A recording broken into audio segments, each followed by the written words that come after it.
अस्सलाम वालेकुम, welcome back. I am Sain Sajid और आज हम स्टार्ट करने जा रहे हैं computer 203 and BBA 208। Visual programming है। ये बीबीए फोर्थ सेमेस्टर में भी पढ़ाई जाती है, इस्लामियात के फोर्थ सेमेस्टर में भी पढ़ाई जाती है और स्टैटिस्टिक्स के भी फोर्थ सेमेस्टर में, जो पंजाब यूनिवर्सिटी का सेमेस्टर सिस्टम है उसके अंदर पढ़ाई जाती है। स्टार्ट करते हैं बिल्कुल बेसिक से कि प्रोग्रामिंग क्या होती है। तो सबसे पहले हमें पता होना चाहिए कि प्रॉब्लम सॉल्विंग क्या होती है। तो प्रॉब्लम सॉल्विंग एक प्रोसेस होता है प्रॉब्लम को आइडेंटिफाई करने का और फिर उस प्रॉब्लम के लिए बेस्ट सॉल्यूशन फाइंड करने को हम प्रॉब्लम सॉल्विंग कहते हैं। और हर प्रॉब्लम जो है वो डिफरेंट वेज के अंदर जो है वो सॉल्व की जा सकती है। और हम अपने डेली लाइफ के अंदर रोजाना की बुनियाद पर बहुत से प्रॉब्लम्स होती है जिनको सॉल्व कर रहे होते हैं। हर जो प्रॉब्लम है वो अपनी नेचर के हिसाब से बहुत डिफरेंट होती है। कुछ प्रॉब्लम्स जो होती हैं वो काफ़ी ज़्यादा डिफ़िकल्ट होती हैं और वो ज़्यादा अटेंशन रिक्वायर्ड करती हैं ताकि उनका सॉल्यूशन फाइंड आउट किया जा सके। मतलब कि कुछ प्रॉब्लम्स होती हैं जो पेचीदा होती हैं अपने एतबार के हिसाब से और उनका जो सॉल्यूशन है वो आइडेंटिफिकेशन करने के लिए, उसका सॉल्यूशन ढूँढने के लिए हमें बहुत ज़्यादा अटेंशन की और ज़्यादा फोकस की ज़रूरत पड़ती है। एक प्रॉब्लम जो है वो डिफरेंट मेथड्स के साथ आप उसको सॉल्व कर सकते हो। एक मेथड जो है वो दूसरे की निस्बत फास्टर हो सकता है, एक मेथड बाकी मेथड से लेस एक्सपेंसिव मतलब सस्ता हो सकता है, या एक मेथड जो है वो बाकी मेथड्स की निस्बत ज़्यादा रिलायबल यानी ज़्यादा पायदार हो सकता है। कंप्यूटर जो है इनको हम यूज़ करते हैं टूल के तौर पर, जो कि हमारी रोज़मर्रा ज़िंदगी में आने वाले बहुत से प्रॉब्लम्स हैं, अपने मसाइल हैं और कॉम्प्लेक्स किस्म के जो प्रॉब्लम्स होते हैं उनको सॉल्व करने के लिए हम कंप्यूटर्स को यूज़ करते हैं। और किस तरह से कि कंप्यूटर के ऊपर प्रोग्राम्स को बनाया जाता है और वो प्रोग्राम्स हमारे बहुत सारे मसाइल को सॉल्व कर रहे होते हैं। जो प्रोग्राम्स होते हैं उनके अंदर डिफरेंट इंस्ट्रक्शंस होती है जो कि प्रोग्रामर ने लिखी होती हैं। और वो इंस्ट्रक्शंस क्यों होती हैं ताकि कंप्यूटर को बताया जा सके कि आपने क्या काम करना है। बिल्कुल इस तरह से जैसे अगर आप शहर में रहते हैं और आपने घर में कोई काम के लिए एक पर्सन रखा है और आपने कोई गांव से एक बंदा बुलवाया जो आपके काम में हेल्प आउट करेगा, और उस बंदे को नहीं पता कि शहर के अंदर जो काम वो गांव में करता था शहरी उसे किस अंदाज में काम करते हैं, तो फिर एक शहरी बंदा पास खड़ा होके उसको गाइड कर रहा होता है, उसको इंस्ट्रक्शंस दे रहा होता है कि आप इस तरह से करो, आप इस तरह से करो, आप इस तरह से करो। और जब आप सारी चीजें उसको गाइड कर रहे होते हैं तो वो बिल्कुल वैसे का वैसे आगे से काम करता जाता है। तो वैसे ही कंप्यूटर एक वो गाँव वाला ही बंदा है जिसको खुद से कुछ नहीं पता कि उसने क्या करना है। तो इसके लिए हम इंस्ट्रक्शंस जो है वो सॉफ्टवेयर यानी प्रोग्राम्स के जरिए हम वो इंस्ट्रक्शंस कंप्यूटर को बताते हैं और उसके हिसाब से कंप्यूटर काम कर रहा होता है। और एक अच्छा जो प्रोग्रामर होता है उसके पास बड़ी से बड़ी प्रॉब्लम को सॉल्व करने के लिए भी अच्छी से अच्छी स्किल्स मौजूद होती हैं। प्रॉब्लम जो सॉल्व की जाती है कंप्यूटर्स के अंदर, तो उसके लिए ये 3 टेक्निक्स यहाँ पे यूज़ की जाती हैं। पहला होता है एल्गोरिथम, दूसरा फ्लो चार्ट, तीसरा प्रोग्राम। जब कंप्यूटर्स नहीं थे तो जो चीज़ें थी उनको सॉल्व करने के लिए उनके जो थे कॉपी पेंसिल के ऊपर फार्मूलाज ड्राइव किए जाते थे, वो उस टाइम पे अपने दौर के हिसाब से एल्गोरिथम्स कहलाते थे। फिर दूसरा टाइम बढ़ता गया तो उसका सेकंड वर्जन आया कि प्रॉब्लम को सॉल्व करने के लिए आप ग्राफिकल मेथड्स भी यूज़ कर सकते हैं। डिफरेंट इमेजेस को यूटिलाइज किया जाता है और वो जो इमेजेस होती हैं वो इमेजेस के थ्रू हम डिफरेंट शेप्स होती हैं, लाइक स्क्वायर है, सर्कल है, एरोज हैं, ठीक है, डायमंड शेप होती है, इस तरह की शेप्स को यूज करके हम एक मसले का हल सॉल्व करते हैं। और तीसरा जो है वो प्रोग्राम्स का मेथड होता है कि प्रोग्राम्स के जरिए भी आप कंप्यूटर के ऊपर रहते हुए डेली लाइफ की जो डिफरेंट प्रॉब्लम्स होती हैं उनको सॉल्व करते हैं। तो 3 तरह की टेक्निक्स होती हैं हमारे पास, एल्गोरिदम या सूडो कोड, फ्लो चार्ट या प्रोग्राम। प्रोग्राम जो है वो हम इस कोर्स के अंदर इसको डिस्कस करेंगे और सारा का सारा जो है वो स्टडी है जो है वो हम प्रोग्राम्स के थ्रू करेंगे। हम अपनी सारे प्रॉब्लम्स को प्रोग्राम्स के थ्रू सॉल्व करने जा रहे हैं। सो प्रोग्राम क्या होता है? Set of instructions that tell the computer what to do and how to do. मतलब कंप्यूटर को आपने इंस्ट्रक्शंस यानी हिदायत देनी होती हैं कि उसने क्या करना है और कैसे करना है, उसे हम प्रोग्राम्स कहते हैं। और प्रोग्राम के फायदे क्या होते हैं कि प्रोग्राम जो है it can solve different problem by given instruction to computer, के कंप्यूटर को इंस्ट्रक्शन देते हुए ये बहुत से प्रॉब्लम्स को सॉल्व कर सकता है।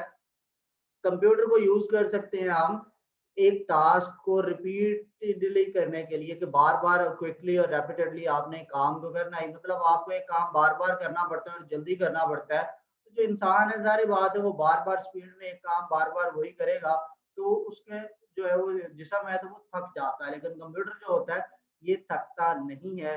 तो इसलिए हम कंप्यूटर्स को यूज़ करते हैं, क्योंकि उसके प्रोग्राम जो है वो किसी भी काम को बार-बार जल्दी से करवाने की एबिलिटी रखते हैं, उनके पास ये ख़ासियत होती है।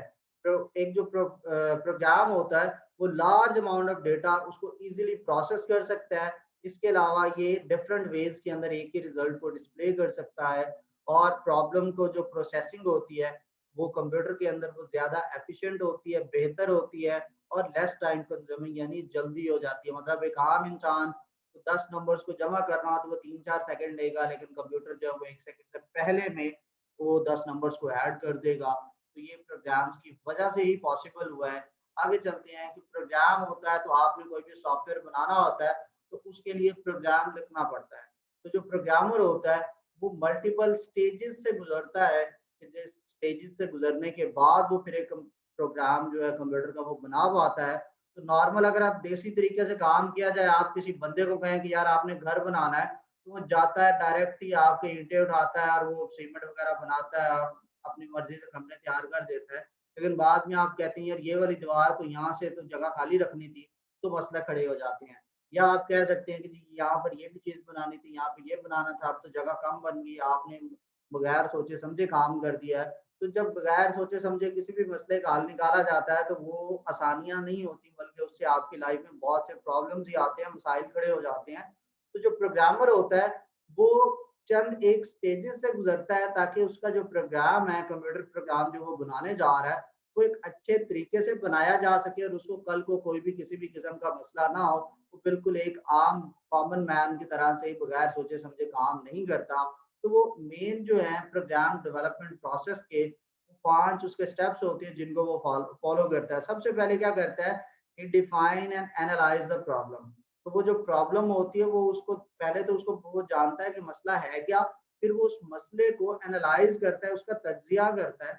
तज्जिया करने के बाद वो उसके लिए एल्गोरिदम यानी तरीकाकार बनाता है कि मैं किस तरीके से, किस स्ट्रैटेजी के थ्रू मैंने ये काम करना है। वो सारे के सारे उसके एल्गोरिदम्स लिखता है, तो मैंने इस तरह से ये सारा वाला काम परफॉर्म करना है। लिखने के बाद फिर वो कंप्यूटर ओपन करता है और उस पर वो सॉफ्टवेयर के अंदर कोडिंग करना स्टार्ट करता है, यानी उसकी प्रोग्रामिंग लिखना स्टार्ट कर देता है। डायरेक्टली वो प्रोग्रामिंग स्टार्ट नहीं करता जब तक कि वो प्रॉब्लम को पूरी तरह से समझ ना ले। तो पहला स्टेप उसका क्या है, defining and analysing the problem.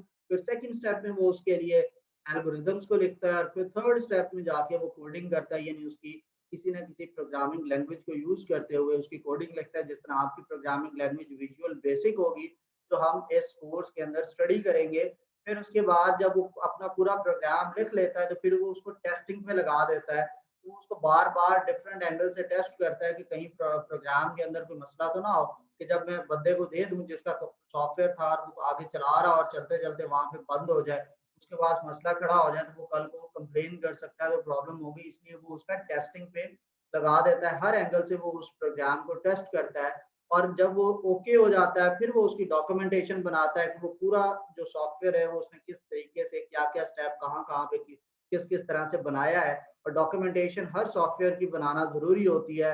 वो इसलिए कि अगर मैंने एक सॉफ्टवेयर बनाया और मैं कल को कंपनी छोड़ के चला गया तो किसी और बंदे को सॉफ्टवेयर पे काम करने का कहा जाता है, तो अगर तो उस प्रोजेक्ट की डॉक्यूमेंटेशन नहीं होगी तो उस बंदे के लिए बड़ा मसला होगा कि कौन सी चीज कहाँ पर है और किस तरह से बनाई हुई है। जब डॉक्यूमेंटेशन होगी यानी वो पेपर्स के ऊपर या एक वर्ड की फाइल होगी, उसके अंदर चीजें लिखी होंगी, हर एक चीज हर एक स्टेप लिखा होगा, तो उस बंदे के लिए ढूंढना इंतहाई आसान हो जाता है। जैसे ही आपको एक कहा जाता है कि एक किताब है उसमें से ये वाली डेफिनेशन ढूंढे, आपने वो किताब का आइडिया है आपको, तो आप उसके स्टार्टिंग में इंडेक्सिंग पेजेस इंडेक्सिंग दी होती है कि चैप्टर का नेम और नंबर्स लिखा होता है कि कौन से पेज से कौन सा चैप्टर स्टार्ट हो रहा है। तो आप उसको देखकर आइडिया लगा लेते हैं कि ये क्वेश्चन जो है ये कौन से चैप्टर से रिलेटेड है, तो आपके लिए वो ढूंढना आसान हो जाता है।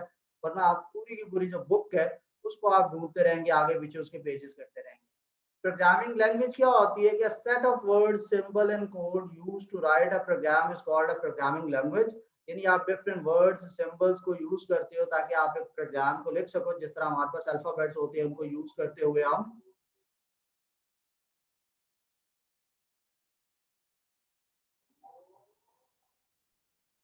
प्रोग्रामिंग लैंग्वेज क्या होती है कि set of words, symbols and codes होते हैं जो यूज करते हैं हम किसी भी प्रोग्राम को लिखने के लिए, उसे हम प्रोग्रामिंग लैंग्वेज कहते हैं। जिस तरह से हमारे पास अगर हम बात करें अपनी, अब मैं उर्दू में के अंदर बात कर रहा हूँ, तो इसके अंदर पहले क्या आ गए, वर्ड्स आ गए, यानी ए अलिफ से लेके ये तक मेरे पास अल्फाबेट्स आ गए, फिर सिंबल्स यानी फुल स्टॉप, कॉमा, ये सारे आ गए, फिर कोड्स, कोड्स को आप कह लें कि मेरे पास ग्रामर आ गई, मैंने उस ग्रामर को फॉलो करते हुए उर्दू का कोई भी सेंटेंस लिखना है, तो ये सारी चीजें मिलकर एक लैंग्वेज बनाती हैं। तो इसी तरह से प्रोग्रामिंग लैंग्वेज के अंदर भी अल्फाबेट्स होते हैं, वर्ड्स होते हैं, लेटर्स होते हैं, सिंबल्स होते हैं, साथ उसके कुछ ना कुछ रूल्स एंड रेगुलेशंस होते हैं, उनको फॉलो करते हुए हम उस लैंग्वेज को लिखते हैं।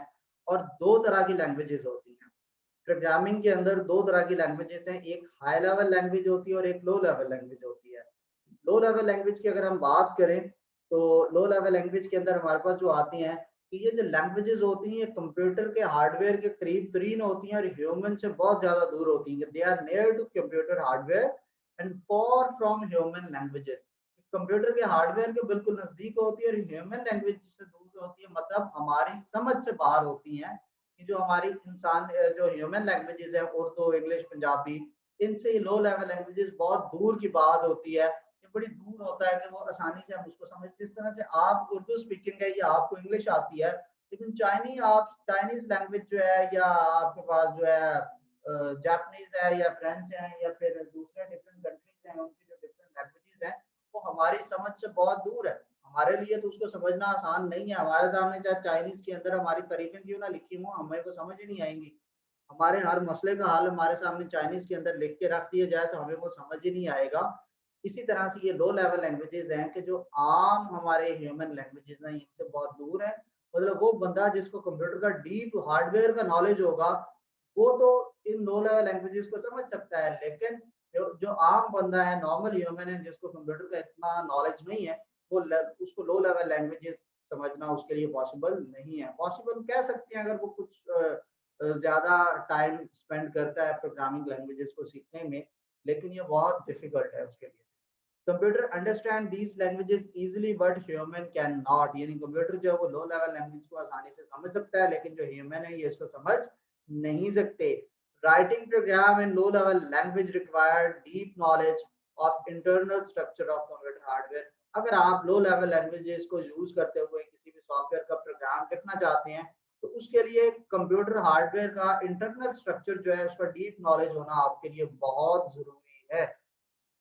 दो टाइप्स होती हैं लो लेवल लैंग्वेजेस की, एक टाइप जो है वो मशीन लैंग्वेज है और दूसरी असेंबली लैंग्वेज है। अभी तक अगर आपने YouTube चैनल को सब्सक्राइब नहीं किया तो जल्दी से YouTube चैनल को सब्सक्राइब कर दीजिए और Facebook पेज को भी लाइक कर दीजिए और Instagram पर भी फॉलो कर दीजिए। आपका अगर कोई भी सवाल हो इस लेक्चर से रिलेटेड तो आप इस Facebook पेज पे मेरे से इनबॉक्स कर सकते हैं, या इसके अलावा यहाँ पर एक व्हाट्सएप का बटन भी दिया होगा, आप उसके भी थ्रू मेरे से बात कर सकते हैं। आपका कोई भी क्वेश्चन है तो आप वहाँ मेरे से ये चीजें पूछ सकते हैं। आगे चलते हैं। दो टाइप्स की हमारे पास प्रोग्रामिंग लैंग्वेजेस होती हैं। पहली लैंग्वेज जो होती है वो हमारे पास लो लेवल लैंग्वेज है और दूसरी हाई लेवल लैंग्वेज है। तो लो लेवल लैंग्वेज को भी हमने डिस्कस किया, इसके अंदर हमने दो बातें डिस्कस की कि मशीन लैंग्वेज होती है और असेंबली लैंग्वेज होती है। तो मशीन लैंग्वेज क्या होती है? Type of language in which instructions are written in binary form is called machine language.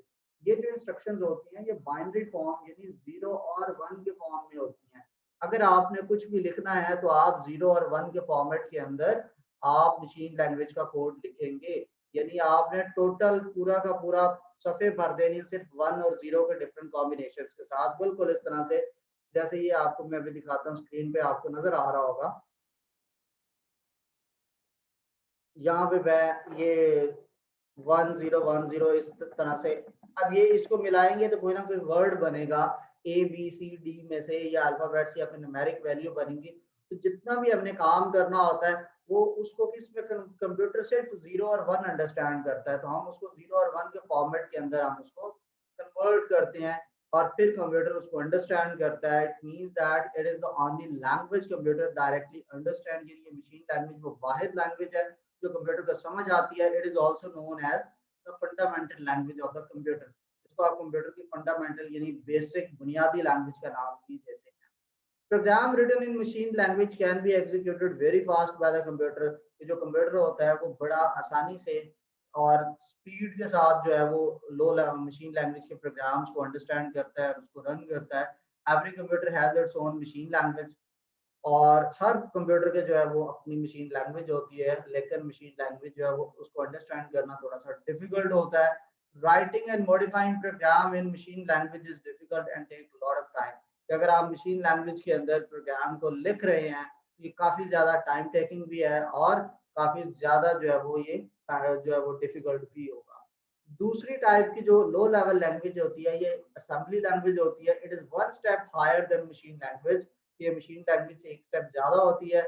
In this language symbols are used instead of binary code. अब आप बाइनरी कोड की बजाय आप सिंबल्स को यूज करेंगे, यानी 1 0 की बजाय इसमें डिफरेंट सिंबल्स आ जाएंगे। Symbols are these symbols are called mnemonics. इनको हम निमोनिक्स का नाम देते हैं इन सिंबल्स को। For example sub is used to subtract two numbers. दो नंबर्स को आपने माइनस करना है तो आप सब लिखेंगे SUB, तो ये उसको सब्ट्रैक्ट कर देगा।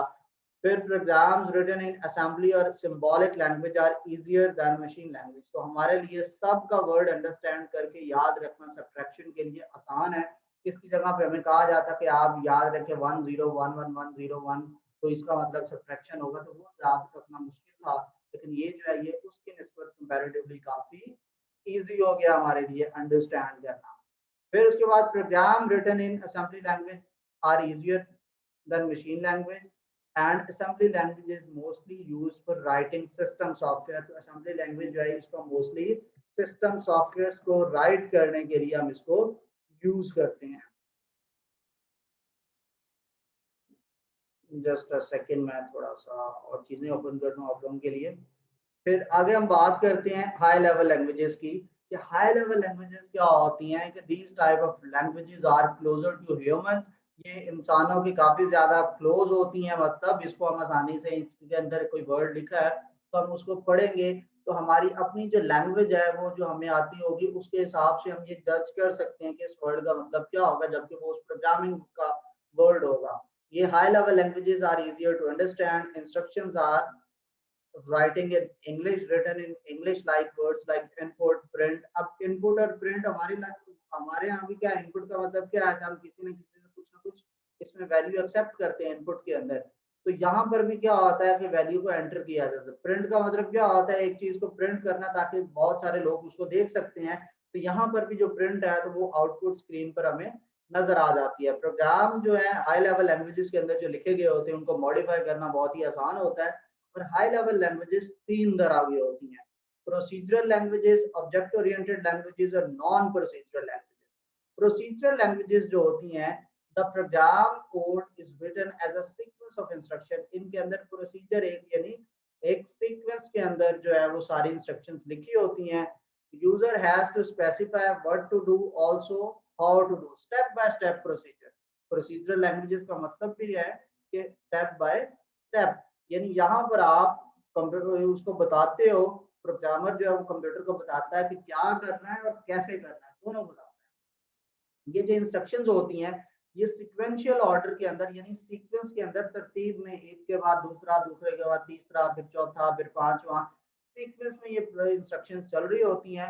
और these instructions are written to solve specific problems. और इसकी एग्जांपल क्या है, Python, Fortran, Fortran, COBOL, ALGOL, BASIC, C and Pascal, ये सारी क्या है, प्रोसीजरल लैंग्वेजेस होती हैं। फोर्ट्रॉन क्या होता है कि इट स्टैंड्स फॉर, ये दो वर्ड्स का कॉम्बिनेशन है, for ट्रान। Four means formula and ट्रान mean translation.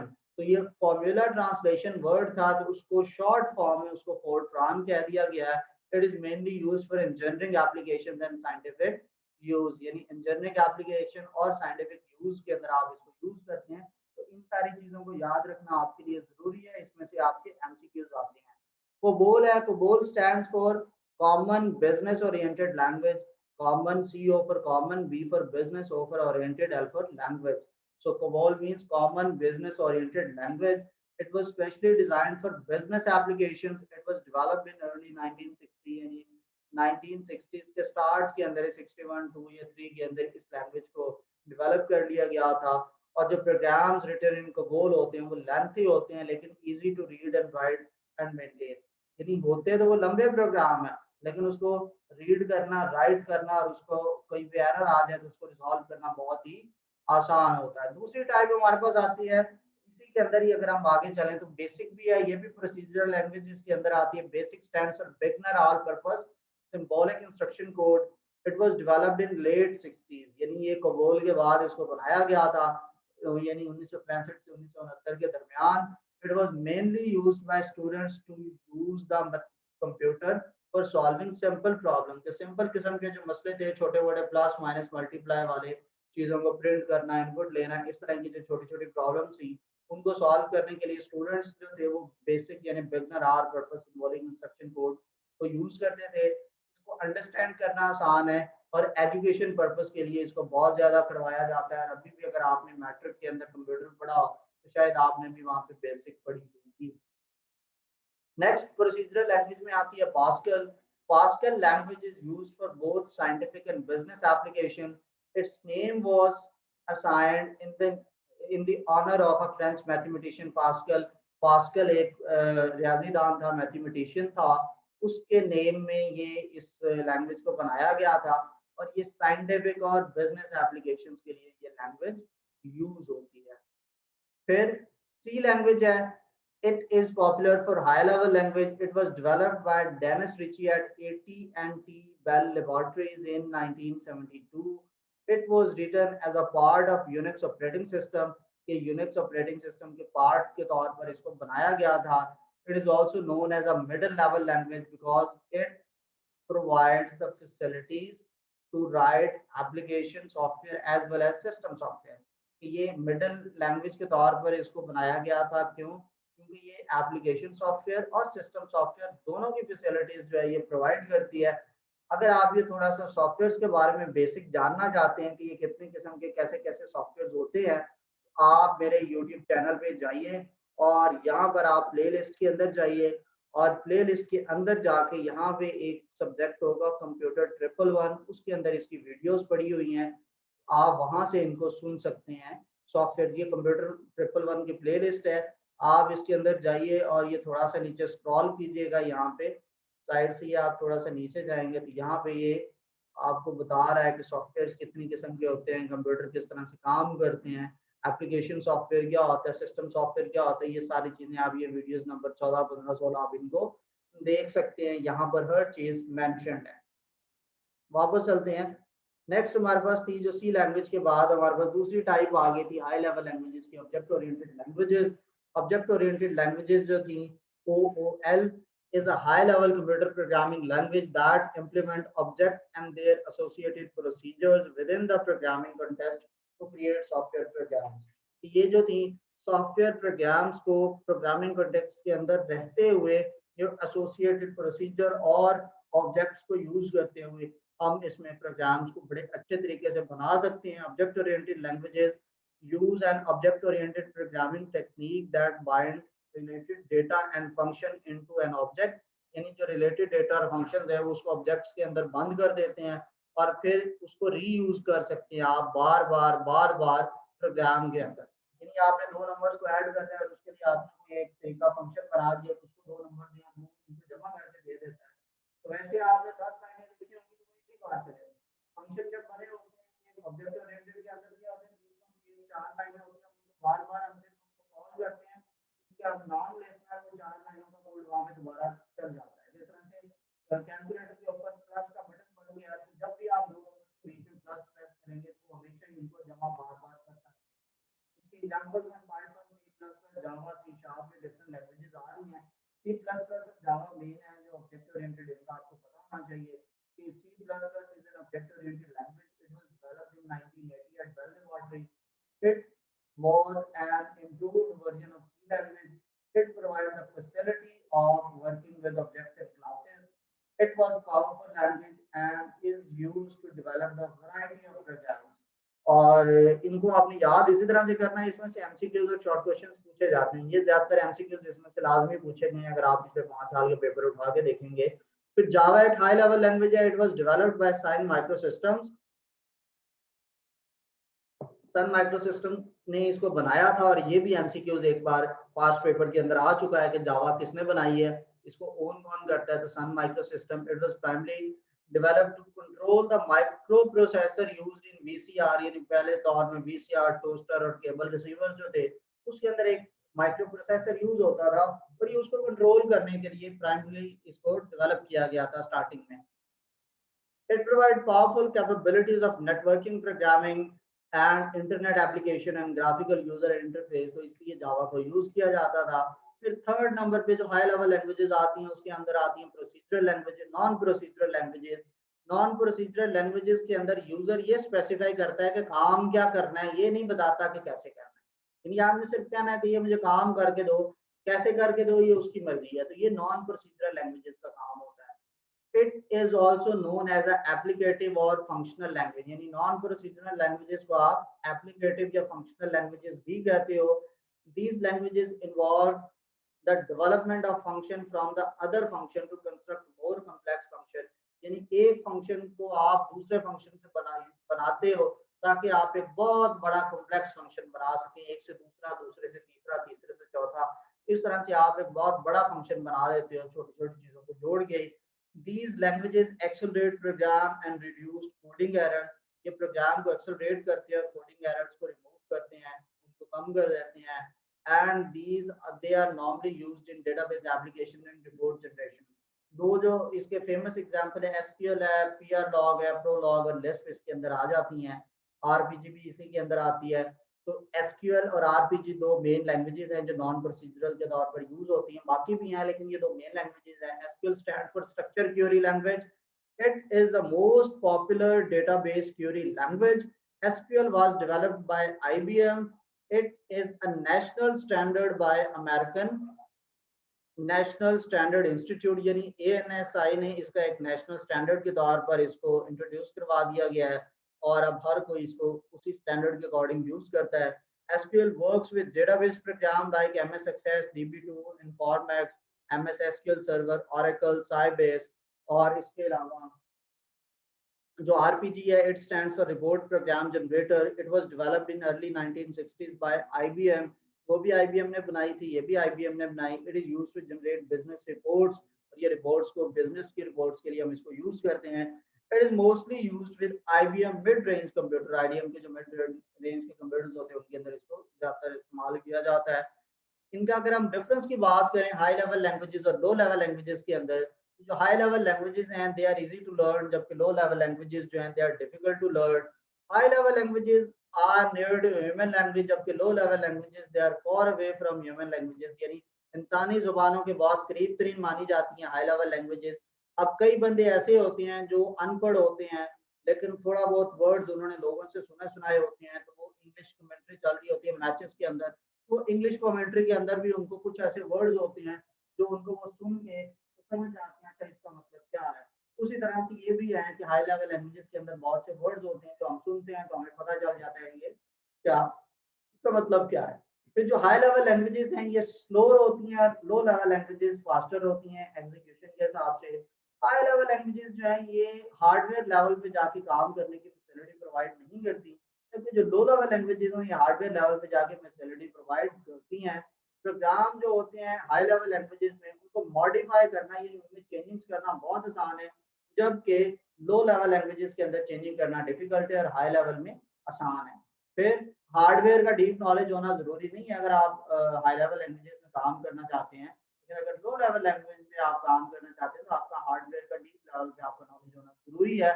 फिर प्रोग्राम को हम कोड भी कहते हैं। कोड दो तरह का होता है, एक सोर्स कोड होता है और एक ऑब्जेक्ट कोड होता है। A program written in high level language is called source code और source program, यानी हाई लेवल लैंग्वेजेस के अंदर जो प्रोग्राम आप लिखते हो उसको आप सोर्स कोड या सोर्स प्रोग्राम का नाम देते हो। Object can not computer can not understand high level languages, computer को हाई लेवल लैंग्वेजेस समझ नहीं आती। तो ये जो सोर्स कोड है ये कंप्यूटर के ऊपर डायरेक्टली एग्जीक्यूट नहीं किया जा सकता। It is converted in object code then executed, पहले हम इसको ऑब्जेक्ट कोड में कन्वर्ट करते हैं और फिर इसको एग्जीक्यूट करते हैं। ऑब्जेक्ट कोड क्या होता है हमारे पास कि program written in machine language is called object code और या machine code. Computer understand object code directly. अब मैं उर्दू में बात कर रहा हूँ, कोई भी बंदा आके उर्दू में मुझे एक स्टेटमेंट कहेगा, मैं फौरन उसको समझ जाऊंगा। और एक बंदा आके मेरे सामने जो है वो स्पेनिश के अंदर बात करना स्टार्ट कर देगा, तो स्पेनिश मुझे डायरेक्टली समझ नहीं आएगी। पहले मैं कोई ना कोई ट्रांसलेटर ढूंढूंगा जो उस स्पेनिश को जो है वो ट्रांसलेट करेगा उर्दू के अंदर, फिर मुझे समझ आएगी, तब मैं उसको रिएक्शन दूंगा। कॉमन एरर्स आते हैं प्रोग्रामिंग लैंग्वेजेस के अंदर। प्रोग्रामर में come across error while writing a computer program. की पॉसिबल है कि एक प्रोग्रामर जो है कंप्यूटर का प्रोग्राम लिख रहा है, तो लिखते हुए वो उससे कोई ना कोई गलती हो जाए। In programming language these errors are called bugs. हम प्रोग्रामिंग के अंदर उन एरर्स को हम बग्स का नाम देते हैं। And process of finding and removing these bugs is called debugging. अब ये दो डेफिनेशंस हैं जो आपको आनी चाहिए कि बग क्या होता है। बग कहते हैं प्रोग्राम के अंदर एरर को। डीबग क्या कहते हैं? डीबग का मतलब क्या होता है कि एक प्रोसेस जिसके अंदर हम इस एरर को ढूंढते हैं और फिर इसको रिमूव करते हैं, तो इसे हम डीबगिंग कहते हैं। तो यहाँ पर हम मेन तीन किस्म के एरर्स को देखने जा रहे हैं: syntax error, run time error और logic error. Syntax error occur when a program violate one or more grammar rules of particular programming languages। तो हम एक प्रोग्रामिंग लैंग्वेजेस के जो रूल्स हैं, तो जब एक प्रोग्राम उनको वायोलेट करता है तो उसे हम कहते हैं कि जी आपका सिंटैक्स एरर आ गया। बिल्कुल इस तरह से जैसे आप उर्दू लिख रहे हैं और उर्दू के अंदर जो है वो आपने नुक्ते गलत लगा दिए हैं, फुल स्टॉप नहीं लगाया, कॉमा नहीं लगाया, तो आपने लिखते हुए उसमें रूल्स को वायोलेट किया है। आप चार नाम इकट्ठे लिखने हैं तो उर्दू या इंग्लिश का रूल्स क्या है कि हर नाम के बाद कॉमा आता है, इसका मतलब आगे न्यू नेम आप लिखने जा रहे हैं। कॉमास के साथ आप उसको नेम्स को डिफरेंशिएट करते हैं कि ये सारे नेम अलग-अलग हैं, तो बीच में हम कॉमा लगाते हैं। वो एक रूल डिफाइन हुआ है। तो जब आप इस तरह की गलती करते हैं, आप कॉमा नहीं लगाते, तो लोग उसको एक ही नाम पढ़ना शुरू कर देते हैं। अब फर्ज करने के लिखा हुआ है हुसैन साजिद, तो ये एक ही नाम है, लेकिन बीच में कॉमा लगा दो तो हुसैन अलहदा पढ़ा जाएगा, साजिद अलहदा पढ़ा जाएगा। तो रूल्स को जब आप वायोलेट करते हो तो वो एक मसला क्रिएट होता है, और यहाँ पर उस एरर को हम सिंटैक्स एरर कहते हैं। और कंपाइलर जो और इंटरप्रेटर जो होते हैं वो डिटेक्ट करते हैं इन एरर को as it attempt to translate the program. ये कंपाइलर या इंटरप्रेटर हम आने वाले स्लाइड्स के अंदर आगे देखते हैं क्या होते हैं। तो वो उन एरर को डिटेक्ट करते हैं जैसे ही प्रोग्राम उनको ट्रांसलेट कर रहा होता है प्रोग्राम को हाई लेवल को लो लेवल के अंदर, तो बीच में कहीं पे एरर आता है तो वो उसको फौरन डिटेक्ट कर लेता है और बताता है जी आपके पास ये एरर है। If a statement has syntax error, it cannot be translated and program could not be executed। यानी अगर किसी स्टेटमेंट किसी लाइन के अंदर कोई एरर है तो वो उसको ट्रांसलेट कंप्यूटर नहीं करेगा, आपका कंपाइलर या इंटरप्रेटर ट्रांसलेट नहीं करेगा, यानी वो हाई लेवल से उसको लो लेवल में कन्वर्ट ही नहीं करेगा। सोर्स कोड जो है वो ऑब्जेक्ट कोड में ट्रांसफर ही नहीं होगा, ट्रांसलेट ही नहीं होगा, तो उससे क्या होगा कि वो चलेगा भी नहीं और वो उसको जो है वो आउटपुट भी नहीं आएगा। फिर आगे आता है run time error. Run time error क्या होता है कि it occur when the program direct the computer to perform an illegal action such as video dividing by zero।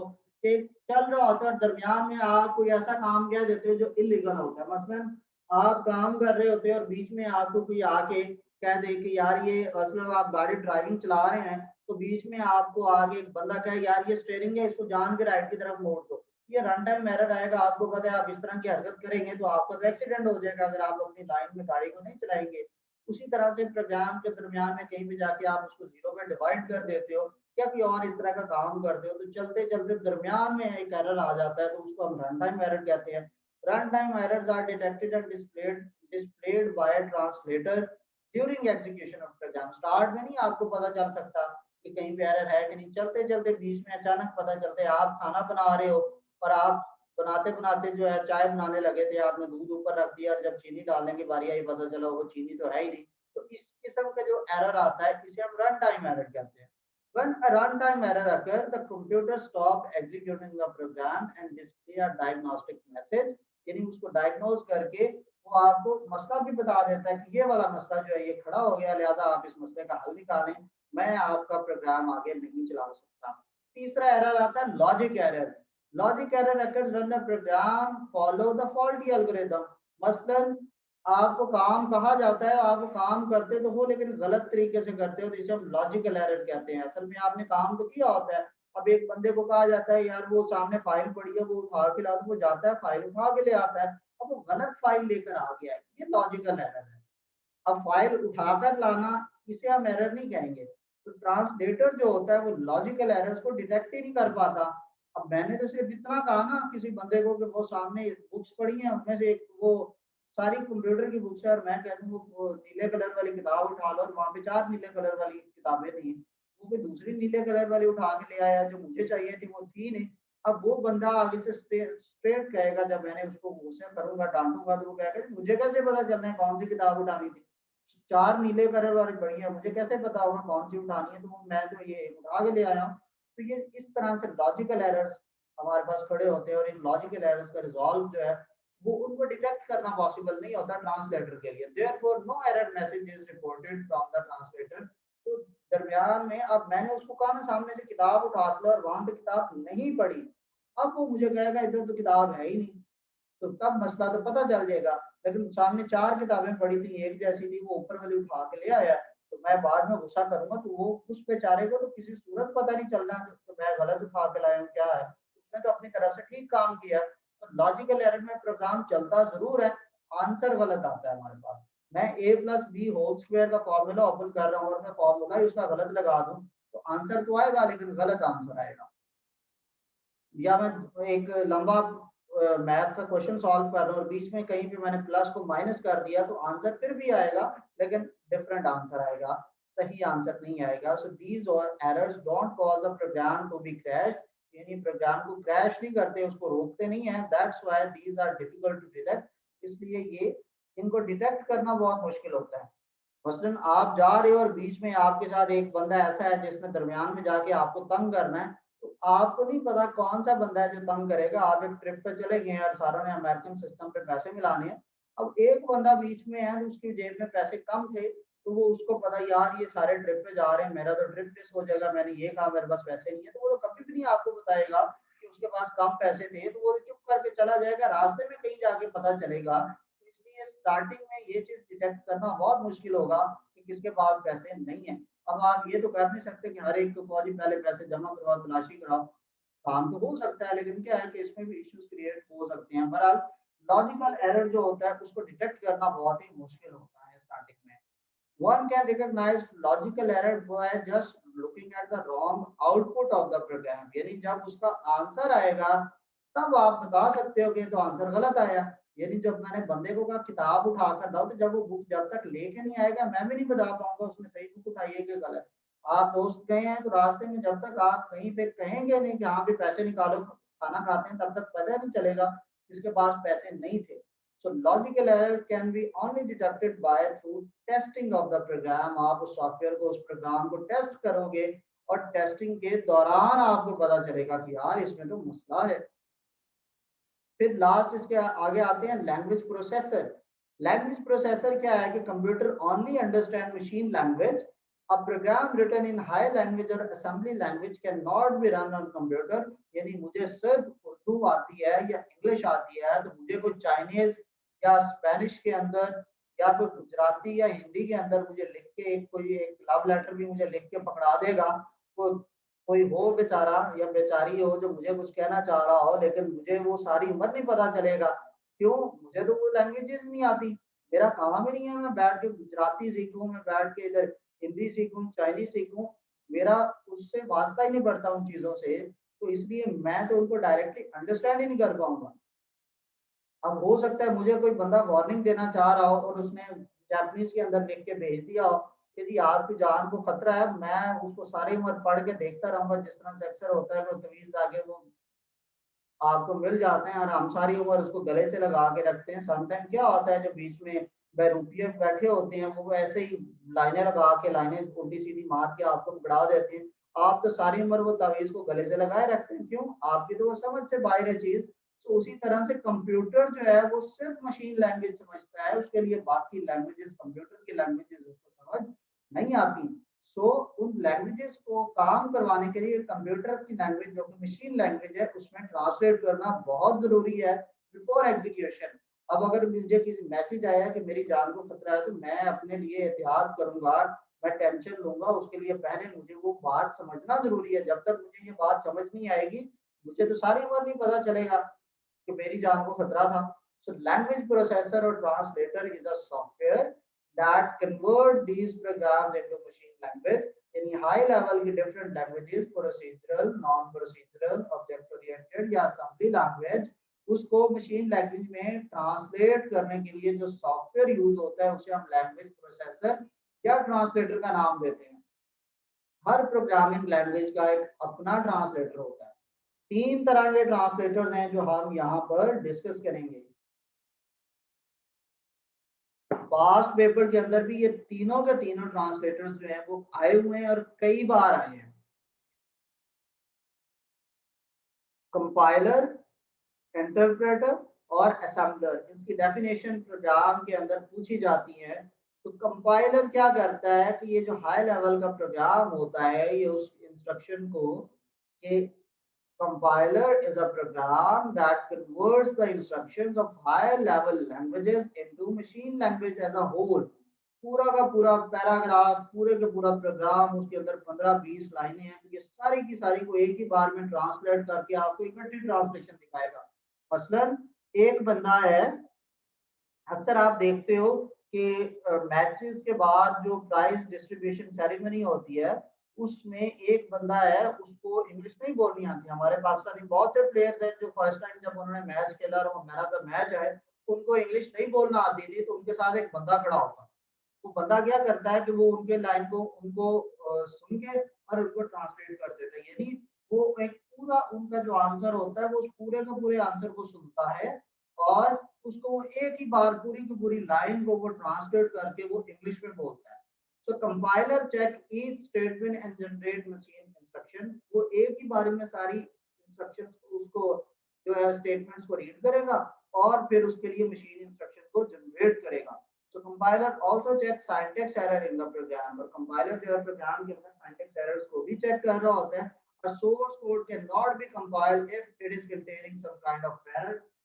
तो किसी भी किस्म का अगर एरर हो तो ये उसको जो है सोर्स कोड जो है वो कंपाइल नहीं होगा। यानी कंपाइलर को अगर बीच में कहीं पे एरर मिल गया है, यानी ट्रांसलेटर को अगर बीच में कुछ चीजें समझ नहीं आई, तो वो उसको पूरे के पूरे को कहेगा भाई जो आपने कहा है इसमें कुछ चीजें मुझे समझ नहीं है, पहले ये समझाओ फिर मैं इसको ट्रांसलेट करूंगा। फिर इंटरप्रेटर होता है। इंटरप्रेटर भी वही काम करता है, ये ट्रांसलेट ही कर रहा है लेकिन ये एक एक स्टेटमेंट एक वक्त में करता है। 15 स्टेटमेंट थी तो कंपाइलर ने 15 की 15 को रीड किया, एरर था तो वो बता देता है एरर है, पहले इसको ठीक करो फिर मैं ट्रांसलेट करूंगा, और फिर वो इकट्ठी 15 की 15 लाइनों को ट्रांसलेट करता है। इंटरप्रेटर ने क्या किया, वो एक स्टेटमेंट को रीड करेगा, उसको ट्रांसलेट कर देगा, फिर दूसरी को रीड करेगा और ट्रांसलेट कर देगा। अगली लाइन को ट्रांसलेट करने से पहले वो पिछले स्टेटमेंट को पहले वो एग्जीक्यूट करता है, उसको ट्रांसलेट कर लेता है। अगर बीच में कहीं पर किसी स्टेटमेंट में एरर आता है तो इंटरप्रेटर उस एक लाइन पे काम करना छोड़ देता है और एरर को डिस्प्ले कर देता है। इसका मेन एडवांटेज क्या है कि error can be found immediately and can be corrected easily. मतलब 15 लाइनों का प्रोग्राम था तो 10वीं लाइन के अंदर एरर था तो वो पहली 9 लाइनें पूरी की पूरी चल जाएंगी और 10वीं लाइन पे वो रुक जाएगा, और जिस लाइन पे रुकेगा मैं कहूंगा अच्छा इस लाइन में एरर है तो वो मैं 10वीं लाइन में एरर ठीक कर दूंगा। लेकिन कंपाइलर जो है वो 10वीं लाइन में एरर है तो वो पहली 9 भी नहीं चलाएगा, वो कहेगा पहले 10वीं लाइन का एरर ठीक करो फिर मैं सारी की सारी लाइनों को इकट्ठा चलाऊंगा। तो ये कंपाइलर इंटरप्रेटर काम सेम करते हैं, बस एक डिफरेंस है कि कंपाइलर थोड़ा थोड़ा काम को साथ साथ ट्रांसलेट करता जाता, इंटरप्रेटर साथ साथ थोड़ा थोड़ा ट्रांसलेट करता जाता है, कंपाइलर जब पूरा का पूरा समझता है और एक ही बारी में उसको ट्रांसलेट करता है। तीसरा आता है इसके अंदर असेंबलर। ये असेंबली लैंग्वेज को मशीन लैंग्वेज में ट्रांसलेट करने के लिए हम असेंबलर को यूज करते हैं। कंपाइलर और इंटरप्रेटर में अगर हम फर्क देखेंगे क्वेश्चन आ जाता है, to differentiate between compiler and interpreter। So compiler converts the program into machine code as a whole। एक ही बारी में सारा का सारा जो है हाई लेवल प्रोग्राम है उसको लो लेवल के अंदर कन्वर्ट कर देता है। Interpreter convert programme into machine code statement by statement, यानी लाइन बाय लाइन ये ट्रांसफर करता है। Compiler create object code file, interpreter do not create object code file. ये उसकी एक ही बार में ट्रांसलेट करके सेपरेट फाइल बना देता है, ये उसकी फाइल अलग नहीं बनाता, वहीं पे उसका काम करता रहता है। Compiler convert high level language that can be executed many time. Compiler के थ्रू जो आपने एक चीज को कंपाइल किया आप उसको बार बार यूज कर सकते हो। इंटरप्रेटर जो है हर बारी आपने एग्जीक्यूट करना है तो उसको इंटरप्रेटर से उस लाइन को गुजारना पड़ेगा। प्रोग्राम एग्जीक्यूशन कंपाइलर की फास्ट होती है जबकि इंटरप्रेटर की स्लो होती है। कंपाइलर के अंदर जब वो पूरा प्रोग्राम रीड कर लेता है तो एंड पे सिंटैक्स एरर बताता है, और जो है इंटरप्रेटर है ये जैसे ही इसको एरर मिला इसने फौरन बता देना है। और हार्डवेयर का डीप नॉलेज कंपाइलर के लिए जरूरी नहीं है और इंटरप्रेटर के लिए जरूरी है। Thank you. आपका कोई भी सवाल हो तो आप व्हाट्सएप या इंस्टाग्राम फेसबुक के थ्रू पूछ सकते हैं। स्टिल अगर आपने अभी तक मेरा यूट्यूब चैनल को सब्सक्राइब नहीं किया था, ये हुसैन साजिद के नाम से आप जाएं यूट्यूब पे, आपको ये चैनल मिल जाएगा। आपने अगर इसको अभी तक सब्सक्राइब नहीं किया तो इसको जल्दी से सब्सक्राइब कर दीजिए, और साथ ही साथ ये फेसबुक पर भी लाइक कर दीजिए। फेसबुक पेज है और यहाँ पर मैं मोस्टली बच्चों की जो क्वेरीज होती हैं व्हाट्सएप या फिर यहाँ पे बच्चों का मैं आंसर करता हूँ। या फिर थर्ड नंबर पे ये हमारे पास इंस्टाग्राम का पेज है, आप यहाँ पे भी इसको फॉलो भी कीजिए। और आपको कोई भी सवाल हो तो आप मेरे पे यहाँ पे पूछ सकते हैं। इंशाल्लाह आपसे नेक्स्ट लेक्चर के अंदर मुलाकात होती है। तब तक अल्लाह हाफ़िज़, अपना ख्याल रखिएगा।